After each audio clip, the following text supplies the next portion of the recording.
دنیا میں سب سے زیادہ دولت اس کے پاس ہے جس کی ماں زندہ ہے۔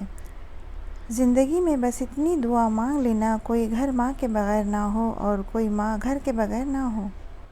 ماں ایک ایسی غزل ہے جو سننے والے کے دل میں اتر جاتی ہے۔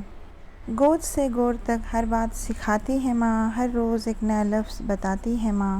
زندگی کے سفر میں گردشوں کی دھوپ میں جب کوئی سایہ نہیں ملتا تو یاد آتی ہے ماں۔ وہ میری بدسلوکی میں بھی مجھے دعا دیتی ہے، آغوش میں لے کر سب غم بھلا دیتی ہے۔ ماں کی ایک عادت خدا سے بہت ملتی ہے، دونوں ہی معاف کر دیتے ہیں۔ ابھی زندہ ہے ماں میری، مجھے کچھ نہیں ہوگا، میں گھر سے جب نکلتا ہوں دعا بھی ساتھ چلتی ہے۔ ماں سچ کہا کرتی تھی کہ فکریں انسان کو بوڑھا کر دیتی ہیں۔ دوا اگر کام نہ آئے تو نظر بھی اتارتی ہے، یہ ماں ہے یہ کہا ہار مانتی ہے۔ ماں تو ماں ہوتی ہے، پہچان لیتی ہے کہ آنکھیں سونے سے لال ہے یا رونے سے۔ لبوں پہ اس کے کبھی بد دعا نہیں ہوتی، بس ایک ماں ہے جو کبھی خفا نہیں ہوتی۔